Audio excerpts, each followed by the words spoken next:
first light of dawn slips across the horizon, spilling over fields of barley and rye. Our farmer rises slowly from a straw-stuffed mattress wrapped in a simple wool blanket.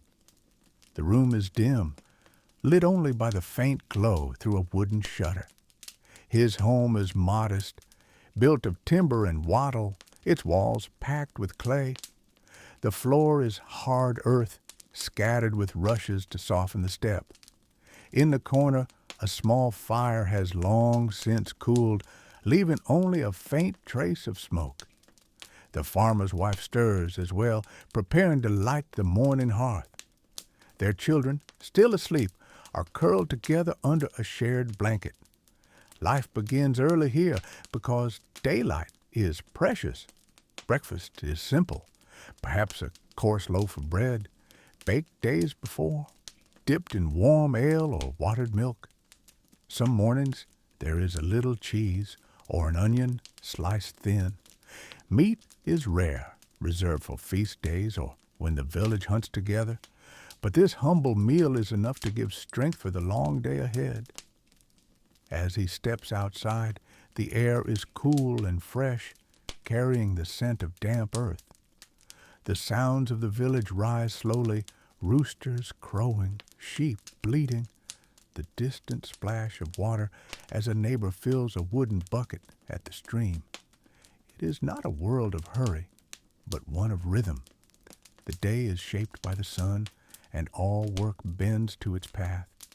He lifts his tools, wooden, iron-tipped, worn from years of use, and begins the walk to his fields. The village priest has already rung the bell from the small stone chapel, calling the faithful to morning prayers. Though most farmers cannot attend daily, the sound is a reminder. Every task, every harvest is tied to the cycles of both heaven and earth. The path to the fields winds past neighbors' homes, each one humble and practical. Smoke curls upward from chimneys as women tend to fires, and the steady thud of a wooden mallet echoes as a craftsman begins his work. Though life is hard, there is comfort in knowing that every family shares the same rhythm: work, rest, and faith. As the farmer reaches his fields, he pauses to look over the land. Strips of farmland stretch out like ribbons, each one narrow and long, divided among the families of the village. His plot is small, but precious.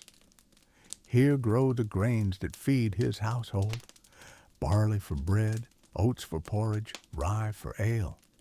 These crops are the very heartbeat of his survival. The tools he carries are simple but essential.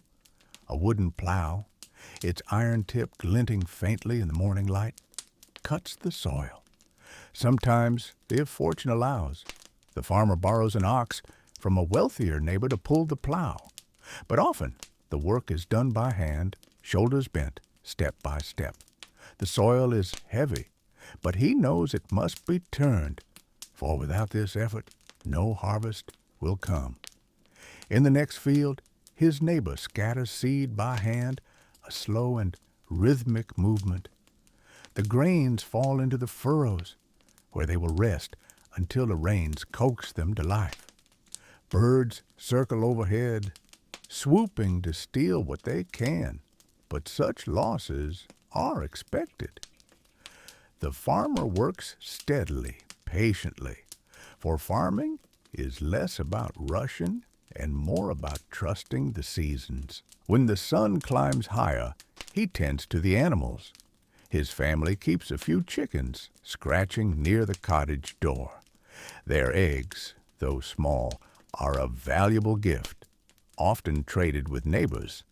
A single pig may be raised through the year, fattened carefully, for it provides meat enough to last through the winter months.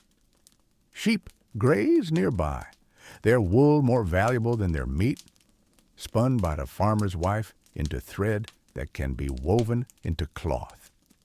Each animal has its place in the cycle of survival. The cow, if the family is fortunate enough to keep one, provides milk, sometimes thin and watery, sometimes rich enough to be churned into butter. Every drop is precious, for nothing is wasted in this world. Even the manure from the stalls is carried to the fields, where it nourishes the soil for the next planting. The farmer pauses now and then, leaning on his tool to wipe his brow and watch the horizon. Beyond the village, forests stretch in dark green bands. They provide timber, firewood, and wild herbs. But they are also places of caution, for wolves still roam, and lawless men sometimes lurk. The fields are safer, though they demand endless labor. By mid-morning, the farmer's children join him. Too young to handle heavy tools, they help in smaller ways, scaring birds from the crops, fetching water from the stream, or gathering sticks for the fire. Even the youngest learn quickly that every hand matters. Childhood here is brief, but it is not without its joys. A game played with stones, a song sung while walking, laughter shared in the fields. These small moments brighten the long hours of toil. As the sun rises toward its peak, the farmer straightens, listening to the sound of the village bell. It rings again, marking the middle of the day. Work slows, not from laziness, but from necessity. Muscles ache, the